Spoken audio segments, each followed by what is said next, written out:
Bob is one of the more recent students of fractional sales consulting. I guess, Bob, how long ago do you think it was now that you actually joined with us? 6 weeks, eight, can't be more than 6 to 8 weeks. I don't know. Crazy how fast that flies. And, we're filming this video because you just recently signed your first client for a 5K and 20%. So I believe, I don't know if you want to take a moment to clarify kind of the deal structure of how things were set up. Yeah, he's someone that I know that can go when I look at the what they're doing in the process, right? There's a Hmm. lot of things all over the place, right? I know I can institute some sales training and some systems and some strategy that's actually gonna my guess is that he's doing a 80 to 100K, he can be doing 180K to 200K. So it's just Hmm. really cleaning some of that stuff up. So what I did was took like an audit program and said, look, let me look at this. The initial investment be $5,000 and then it'll be 20% of the revenue. So as we start selling the stuff, I knew he was already at 80 or 100. So I'm like, that's doable. And then Hmm. I'll manage the Salesforce and kind of just bring everything in and kind of scale that from there. So. Yeah, so prime example for a lot of people ask us like a ton of questions too about sort of the pricing. But so prior to joining FSC, like, take us back to that moment when you joined. Like, what was the biggest thing that was that point of difference for you that actually kind of encouraged or had that comfort of making that step? Yeah, as I indicated to you, like it was funny. I've kind of been around the block. Like you said, it was my birthday. I'm 56, right? I tell people I'm 72, and they say you look great for your age because but you always got to go the opposite way, right? But here's what happened. We recently I've been part of like some very expensive masterminds, and one of the ones we actually invested in a program. One of my business partners and I, and we actually went to it, and we were giving more feedback, and the people. I'm like, wait a minute, didn't we invest in this? Why are we giving the answer? So it kind of dawned Right. on me that that's a kind of a challenge and a gap. I think my only apprehension when I saw what you were doing was like I said, look, I want to make sure that there's some true value in here, that you get some ideas, concepts, and strategies that I don't know because I tend to know a lot. There's a reason there's a lot of books behind me. I tend to, Yep. and I've actually probably forgotten more shit after the all the years I've been doing this stuff than I remember. Mhm. But it was actually intriguing because you gave me some information to check out, and I was really impressed by the content and your viewpoint on the content too. I think was the way you explained it and the structure of it. That changed a lot for me. I guess for people who are curious too, like I guess what was the background, or I guess your background coming into this as well, right? Because we get people in a wide array of industries. I would say that, if there's something that can be sold, most likely you've been there and have sold it. Yeah, I pretty much sold every intangible item that is available on the marketplace, I would say. So what's happened was I was fortunate enough, and I tell people when I speak on sales or do any of that, I let them know that I wasn't very good. I say I actually sucked at sales. Like when I first started, I had empathy for people. Actually, really good salespeople typically are empathy driven.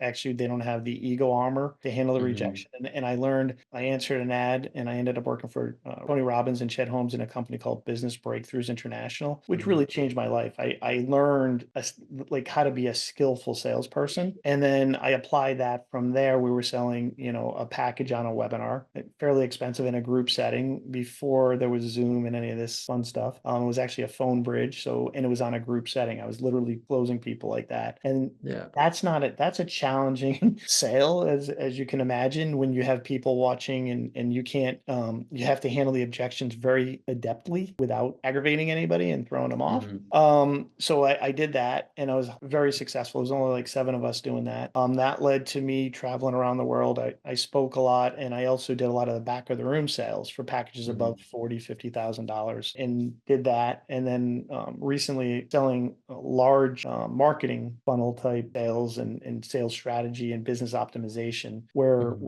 the investment was like 25K a month or between Hmm. scene and 25K monthly. So Hmm. it was a significant. So I just, Right. but again, so that background and served me well. And I've learned from a lot of, I've been fortunate enough to meet like Richard Branson. I've been with Robert Cialdini. I've read so Hmm. like all those people, Damon John. Like, so I've had the opportunity to meet a lot of people and work with a lot of high functioning individuals. Yeah, and I'd imagine too, over that, like you see with the books there, like, it takes some skill to be able to find something or at least an articulation of something that might be new or beat some of the things that you may or may not have heard or even the things that you know. I run into that a lot, where I think a lot of people attend any sort of call or people who are curious about FSC. I think there's always that kind of amount of like, well, what about this don't I already know, right? And Right. so like I've got all the skills and the requisite stuff. But so that's where I'd say, what was like your experience? Because obviously I know, it started with just kind of dipping your toes with some of the content. And then from there, realizing that, oh, I think there's a bit more to this. So I'd love if you could kind of share what the experience was actually going through it, kind of the content or the structure of the actual program. And I think more importantly, the biggest places where you saw value,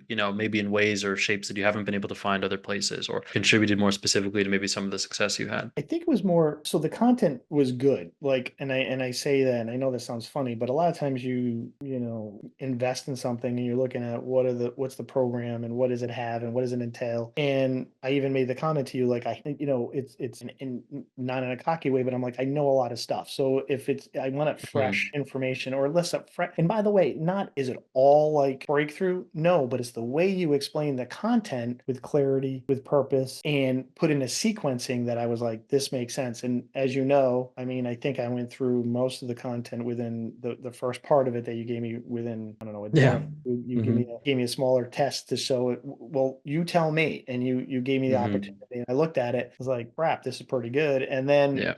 when I looked at the bigger package and was going through, I mean, I went through it sequentially, and I was impressed by all of it. And obviously, and would say this, and it's part of my core value is like really caring about individuals and making sure that they're going to you give everything that you can to help them succeed. Now, of course, I had to do the thing, right? Right. You got to be like, Yeah. you got to do the thing. If someone, I mean, people always say knowledge is power. And I'm like, no, it's potential power. If you don't actually implement the stuff, then it doesn't do you any good. You can know everything, but Yeah. until you do it, you don't. And it's funny because you don't really know something until you have a permanent change in your behavior. And I think what you helped me do is just solidify some of the things and the ideas and concepts and strategies that I do know and help implement them in a way to help bridge the gap to get what I needed done. Yeah, when you say it like that, it's interesting because I do kind of recall that, and I think a lot of people share kind of a similar sentiment where it's like you know very well that this is something that's I think within your capability, within your power, and you've most likely done it to some extent. It might not have just had the structure or form that you would have liked, but it's like I've done that before, and I think that's where there's always that big gap of like, well, what about this am I going to learn that I don't already know, right? But I feel like it's as you kind of put there, it's really kind of in that final mile, or I would even say too. I mean, what do you feel like is the difference, right? I mean, obviously, I think you talked about the articulation, but you're probably spot on with the behavior change. But like, for someone who's kind of maybe in that crossroads, what would you kind of say is maybe one of the differences you see in this for someone who's coming with this?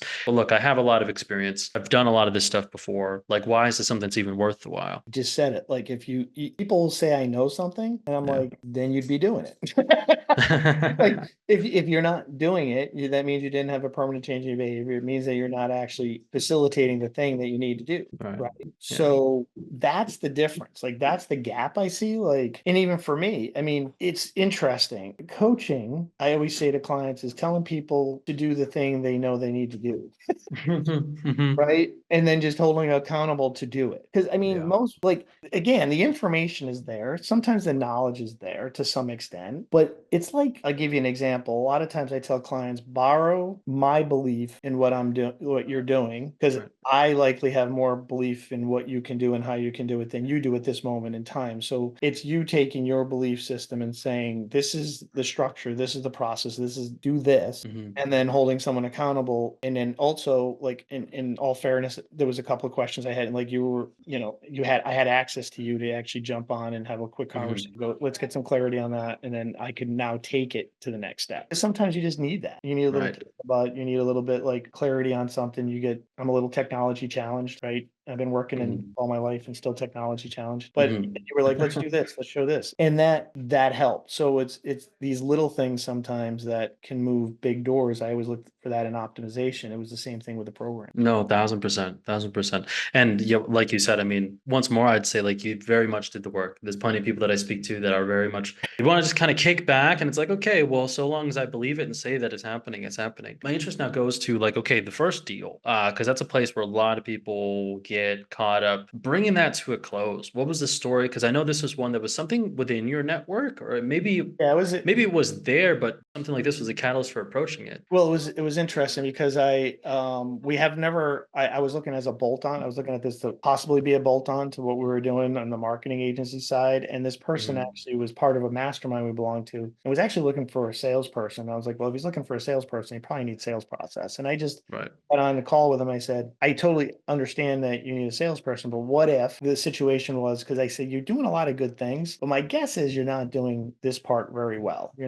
don't know how to hire correctly. You don't know how to create the sales process. You're not really dialing that in. And he was like, Mhm. and it's such a huge pain point for him. Mhm. And he was like, and he's had other Mhm. people do his best to do it. Mhm. And he just explained some of the challenges. I'm like, I totally can appreciate that. And that those are challenges, and past doesn't equal the future. If this is something you're open to, let's figure it out. And then being me, I sort of have been looking and evaluating and said, this is what it's going to look like. But I've been doing it because I knew if I did it just integrated into what I mean, he had to look up and at some point and just be like, okay, I guess we're just doing this because you keep showing up and doing the thing. Right. So I already had started working on it a little bit, going, okay, this is a challenge. This I need to understand. This is confusing. I mean, his process is completely overwhelming. If a salesperson came into that, I don't know how they would function, which is probably Yeah. that he's been facing. I feel like every business is almost that way. Even the It good is a ones lot are a like lot that. like that. But again, your job at the end of the day is I'm going to be like, we can do it this way and you'll get the results you've been getting, or we can do it, we can test some different ways and see if that would work better if you're open to it. Which one do you prefer? Right. So, but if he is committed at scaling and bringing this up, so that's the job now, right? And I think one skill set too, like for people who are watching this who might have just got the how to get the client into the radar strategy, you touched upon something there, right? Which is like understanding your job and coming from that place of servitude. That by far is the biggest one, where I think that is so lost in what most like alternative agencies and other structures are teaching. It's very much like this: what's your cut in stone fixed offer with deliverables, and there's no flexibility on it, and then try to ram that to people one to one to one and get conversions. And I think that makes sense logically, right? But that completely puts to the side the relationship element, and I think that long term, creation of that, right? And that's something where I think out the get go, that's part of the reason why you got results as quickly as you did, is because you understood that. A lot of people I speak to who come from this world of remote sales, they're used to just give me a product with a price point and let me just, I got to bend their needs or their understanding to have it fit that. Product doesn't change, the customer does, as opposed to the other way being around. The customer, product will change and the customer stays the same. So no, 1,000%. Well, and I guess what do you see as next for you and over the horizon? Because I know that you've got, also a big note, you've got this deal, but you've still got stuff you're doing outside of this as well, right? It wasn't like you had to cut everything off to be able to figure this out. You're able to work this in your net time or your extra time. A lot of people feel like, oh, if I do this, I have to, sacrifice everything that I'm doing and go all in. So, but yeah, how do you feel about the road that lies ahead? There's a lot of opportunity. One of the things that I get a strategy that I'm going to deploy where I'll be reaching out to specific clients, best buyer strategy. If anybody's read The Ultimate Sales Machine, but I'm going to be doing a specific reach out to certain people specifically, and I also may layer on writing a book. So like I'll be writing a book on sales and sales strategy, and the way I would do that, they can reach out to specific people, right, and ask them for an interview because I want to put them in the book, right? Of course you do. Hmm. And I can get to pretty much anybody, and then that would probably be the strategy. And get another. I would like to get three, possibly four. What I want to do is settle in and look at how best do I scale this. Hmm. So how I would look at bringing on people and seeing if they could handle some of the strategy portion. Like if I gave them this is what we need to do, and see if they could run it as well. So there's some different opportunities I'm looking at. But yeah, you can step into this and start doing the thing, right? And then Yeah. still be doing what you're doing. And you don't, just like we talked about. I mean, at the end of the day, you only need really three good clients. Hmm. And if you can't get three Hmm. good clients, then I Yeah, and part of getting the second client is just having one really good one, right? And from that, right. another one will come. A lot of mine have come from referrals. You do really good by one person, and other people will naturally come, or they know somebody. Oh yeah, here's Bob. He saved my business. He put salespeople in place, right? But I also think too,